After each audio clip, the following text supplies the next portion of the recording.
Бишкекте 6 жаштагы бала жоголду. Энесинин айтымында аны белгисиз аял ээрчитип кеткен. Окуя бүгүн саат 17:30 чамасында мамлекеттик ипотекалык компаниянын имаратында болгон. Бала сүйлөй албагандыктан апасы менен жүргөнүн айта алган эмес. Ленин райондук милициясы факт каттоого алынып, издөө иштери башталганын билдирди. Он же показывает, это вот видите, что согласовано. Он же показывал.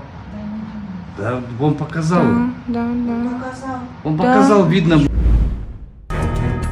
Садыр Жапаровго күйөө бала болбой калган Автандил Сабырбековдун соттук отуруму жабык эшик артында өтүүдө. Автандил Сабырбеков Шаан Шөкөт менен Лазат Нуркожоеванын колун сурагандан кийин бир тууганы Тариел менен чогуу кармалган. Алар баңгизат жасап сатууга шектелүүдө. Кийинчерээк президенттин маалымат катчысы күйөө бала болчу жигит мыйзамсыз ишин жашыруу үчүн бийликтен крыша табууну көздөгөнүн билдирген.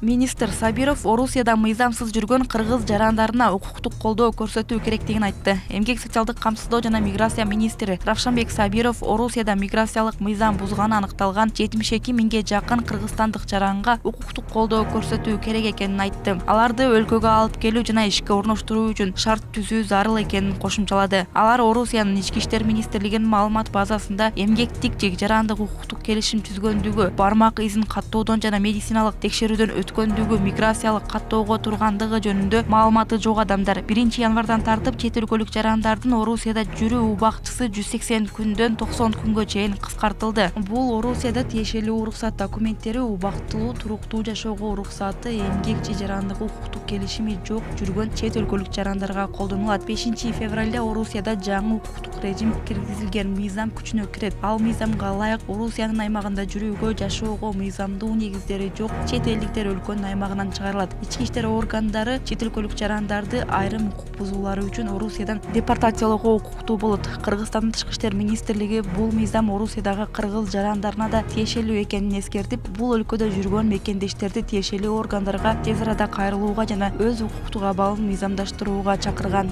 Урматтуу Москва шаарындагы мекендештер, Умбем клиникасы төмөнкү кызматтарды сунуштайбыз. Педиатр, гинекология, стоматология, неврология, хирургия, кардиология, лор, УЗИ жана башка. Андан тышкары массаж жана бардык лабораториялык анализдер. Толук маалымат +7 925 103 22 77. Биздин дарек Москва шаары, метро Нахимовский проспект, Сивашская 7, корпус 2. Сиздин ден соолугуңуз биздин камкордук. Улан Жапаровдун иши сотто айыпталуучулар суралууда. Бишкек шаарынын 1-май райондук сотунда президент Садыр Жапаровдун жээн иниси Улан Жапаровго байланыштуу иштин териштирүү процесси уланууда. Райондук соттун басма сөз кызматы билдирүүсүнө караганда 2024-жылдын 15 январында сотко бажыдагы коррупция схемаларына байланышкан кылмыш иши келип түшкөн. Бул ишти негизги фигуранттардын бири катары Улан Жапаров өтүүдө. Учурда соттук териштирүүдө айыпталуучуларды суракка алуу жүрүп жатат. 2023-жылдын жай айларында милиция Улан Ракымжанович Жапаровду кармап, аны СИЗО-1ге камакка алган. Бирок ошол эле жылдын күзүндө ал үй камагына чыгарылган. 2024-жылдын июнь айында Улан Жапаров башка кылмыш ишине байланыштуу кайрадан кармалган. 21-июлда ал Кыргыз Республикасынын кылмыш жаза кодексинин 209-беренеси 4-бөлүмү 1-пункту ири өлчөмдө алдамчылык боюнча айыпталып, кайрадан СИЗО-1ге киргизилген. Бул жолу тергөө иштерин УКМК жүргүзгөн. 2024-жылдын 24 августунда Улан Жапаров кайрадан үй камагына чыгарылган. Белгилей кетсек, Ракымжан Жапаров мамлекет башчы Садыр Жапаровдун бир тууган жээни болуп эсептелет. Авиа кырсыктан аман калган 20 жаштагы Ринат өзүн бир топ жакшы сезип калды. Аны улуттук госпиталга Асоль Молдокматова көргөнү барды. Анда жигит учак кулап жатканда аман калсам 5 убак намаз окуйм деп өзүнө сөз бергенин айтты. Учак кырсыгынан жабыркаган дагы 2 кыргызстандык жакында ооруканадан чыгарылды. Токмокто 3 жашар кызды сүзүп алган айдоочу кармалды. Volkswagen Polo унаасынын айдоочусу кармалды. Кечээ түштөн кийин коркунучтуу кырсык катталып, анда 60 жаштагы киши рулду башкара албай жолдон өтүп бара жаткан апасы менен кызын сүзүп алган. Милиция унаанын арткы дөңгөлөктөрүндө жайкы дөңгөлөктөр болгонун билдирген. Аталган факты боюнча жол кыймылын жана автотранспорт каражаттарын эксплуатациялоонун эрежелерин бузуу беренеси боюнча кылмыш иши козголду. Айдоочу убактылуу кармоочу жайга киргизилип, экспертиза дайындалды. Бишкекте Toyota унаасын айдаган айдоочу тез жардамдын жолун тосуп, патрулдук милиция менен талашка кеткен. Знак бар 327 бул жерде турат. Запрещающий знак остановки. Бул жака атайын бул кандай десем, скорый помощьтар кирет да бул жака. Постоянно. Скорый помощьтар кирет, а силер машиналарды коюп коесуңар, аларга тоскоолдук. 5 мүнөттөн ашты, 10 мүнөткө жеткен жок. Кандай дейсиз? 10 мүнөткө жеткен жок, 5 мүнөттөн ашты келгендер. Токтогонуңуз кабыл. Мыйзам боюнча андай каралган эмеспи беки 5 мүнөт деген. Азыр мына жерде силер деле мыйзам бузуп атасыңар. Биз эмне мыйзам бузуп атабыз? Кармап турбайсыңарбы? Иә. Кармап турбайсыңар. Кимди кармап отурабыз, сиздиби? А эмне кылыш керекпиз биз? Кое берсек керекпиз. Жок, мен кое берем эле, автоматик. Машина турат да коет. Ошо турган жерден оформдет да инспектор. Помощьтар келип токтойт. Сен скорый помощьтарга тоскоолдук жаратасыз. Скорый помощь беспрепятственно өтүп чыгыш керек.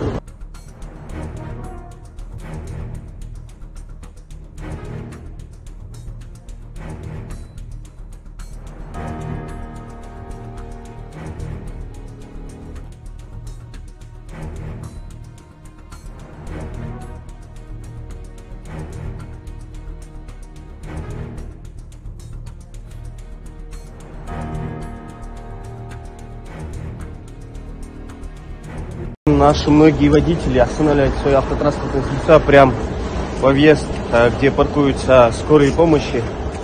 К сожалению, наши водители забывают о том, что скорая помощь, она, возможно, понадобится нашим близким, нашим родственникам, нашим определенным знакомым. И скорая помощь всегда должна беспрепятственно проезжать от точки А до точки Б. И оставлять свои автотранспортные средства под знак 327, запрещающий остановки, категорически запрещается. Я сейчас постараюсь показать, ведь скорые помощи, они тоже выполняют свою работу, они стараются приехать как можно быстрее к нашим знакомым, родственникам, либо вообще кому-то просто-напросто помочь. Видите, здесь специальные парковочные места для скорой помощи. Здесь в порядке 8 машин сейчас стоят, остальные оказываются на выезде. Вот теперь скорая помощь может беспрепятственно проехать. Буквально 10 минут назад скорые помощи стояли и просто не могли заехать. Это уже третья партия эвакуаторов, которые сейчас забирают определенные машины, которые оставили под знак. Именно на данном участке наши водители не должны оставлять свои машины.